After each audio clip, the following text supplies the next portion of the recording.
We've covered utility patents, design patents, trade secrets, copyright. Only 2 more to go. Trademarks and contracts. So we're going to talk about trademarks. We're going to talk about the different types of marks, the forms of marks, the strength of marks, how you perfect rights in trademarks. So types of marks. There's, for our purposes, 2 basic types, a trademark and a service mark. And what's the difference? Trademarks are for goods. Goods, like Kodak cameras, Coca-Cola. Service marks, they're for services, like Bank of America. Does Bank of America have any product? No. I mean, their name doesn't appear on the money they give you. That's a service. Kodak Film Developing Services, when there was such a thing. That was a service. So a word can be both a trademark and a service mark. Kodak brand cameras, trademark. Kodak Developing Services, a service. A tricky thing is a trade name is not a trademark. So Kodak Inc. is the name of the company. It's not a trademark. Trademarks are adjectives. So it'll be Kodak brand cameras. If you can put the word brand after the usage, you know it's being used as a trademark or service mark. National Notary Association brand notary training. But if it's like National Notary Inc. or Southern California Edison Inc. or Kodak Inc., that's a trade name. And the reason that is an important distinction is you can register trademarks and service marks with the U.S. Trademark Office. You can't register trade names. So if you're trying to get trademark protection, it's important to use the term correctly. So let's talk about different forms of marks. Words. Ivory for soap. Surnames. Gallo for wine. Otis for elevators. Geographical terms. Atlantic for a magazine. Those are all very fine trademarks. Letters. IBM, ABC, CBS, NBC. All are good marks. Slogans. We try harder. That was Avis. They aren't trying hard enough, though. They used to be number 2, now they're number 3. But that's an example. Enterprise has gone by them. Symbols, like the Planter Peanut guy. That's an example. Color and color combinations. One of my favorite cases involved pink for insulation. When I was a little boy, I lived in Connecticut, and I remember putting insulation up in the ceiling, which was necessary, and had gloves on and everything, and the insulation was pink. And I grew up thinking insulation was always pink.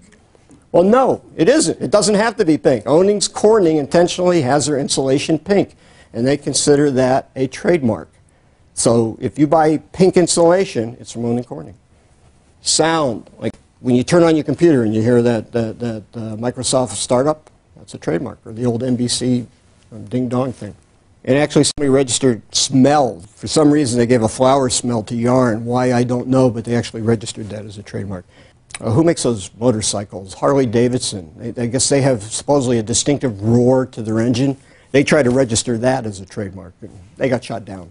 Trade dress and product configurations. That is what the product looks like, or the shape of the packaging. For example, if I had a Coca-Cola bottle in front of me, the old figure 8 bottle, just held that up, and you couldn't read the label, you'd know that was a Coke. Or a Perrier bottle. Okay, you're probably saying, boy, Jeff, why is the wine here? Is this going to be a present? No. Without discussing the merits, these people think these people are infringing the trade dress that they claim they have in this bottle. Okay? So, just an example of a trade dress claim.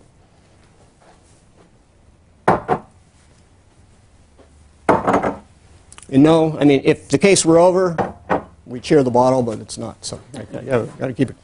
They're exemplars. It's great being an IP attorney sometimes. You get wine showing up in your office. Okay, I'm going to give you some real examples.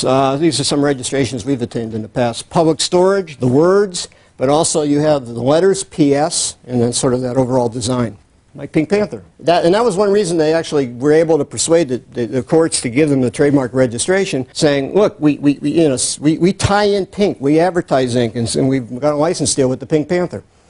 Here we go, Coca-Cola. So you have the word mark, Coca-Cola, and you have the bottle shape. Strength of marks. How strong is a trademark? Well, everybody wants a strong mark. And the best are fanciful and arbitrary terms. What's arbitrary? A word that really has nothing to do with the product. Like Atlantic for a magazine. It's fairly arbitrary example. Fanciful is a made-up word like Xerox. It never existed. As soon as you heard Xerox, you know that the first time, that's got to be a trademark. It couldn't mean anything else. It doesn't have anything else. Arbitrary, if I called that chair Decker. Okay, well, I mean, it's got to be a trademark. The word Decker may exist in the English language, but it has nothing to do with chairs. The next, which is not quite as good, but still strong, is suggestive. Bufferin is an example. Sort of suggests buffered aspirin, and that's what it is, but it's suggestive. The weakest are descriptive in surnames and geographic. They start off weak, but I mean, they can get strong, like Gallo. Initially, when you first saw Gallo, I said, oh, that's the name of the guy making the wine. That's not a trademark, but with a lot of use, it becomes a trademark. Otis for elevators, Westinghouse for air brakes. Geographical terms fall in the same category, and descriptive terms, things that describe something about the product. Like example we're running into in the trademark office, we have an application pending for Euro quartz for vanity tops. Well, the examiner wants to know, well, do these arrive, or are these coming from Europe? Is the Euro part descriptive of the geographic origin of the product or not? Actually, they come from China, so they're not.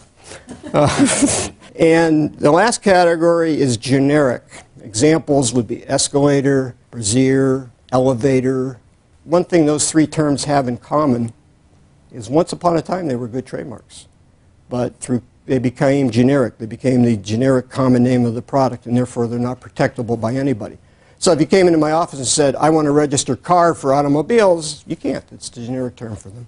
So those aren't protectable at all. So the best are the fanciful and arbitrary, followed by suggestive, and then the descriptive, surnames, and geographical, with enough use in advertising, can become good marks. How do you perfect rights in trademark? Use is the key under U.S. law. We'll talk about registration, but you actually have to base your rights upon use at some point. So here's the preferred process. Do a search. Is the mark available? Now, there's two ways to do a search. There's what I call the quick and dirty 90% search, where you go to the Patent Office website and see what's there. And again, that's www.uspto.gov. The other quick and dirty search I like to do, as silly as it sounds, is Google. See if put in the mark in the goods and see what pops up. Assuming that's okay, then there's commercial search services that will provide a report like this thick that we use where it's important, and they'll check common law uses, the state registrations, the federal registrations, internet uses, and they'll come back with a report, and those get analyzed. If the mark looks available, we generally file what's called an intent to use application, which sort of reserves the mark. Say, I have a bona fide intent to use the mark for these goods, and that will go through the trademark office, and hopefully it will get allowed. And once it's allowed, you prove use, and you get your registration certificate. And then you have to renew that, and after a certain amount of time, if you're the only one using the mark and you submit a declaration about that, the registration becomes incontestable. So it's your mark. It can only be canceled for limited purposes, like it's generic, for example. If you registered elevator, and even though if it was incontestable, if it became generic, you're out of luck. So that's how you get rights in trademarks, and that's it for trademarks. The way to avoid infringement is don't use somebody else's trademark. The test is likelihood of confusion.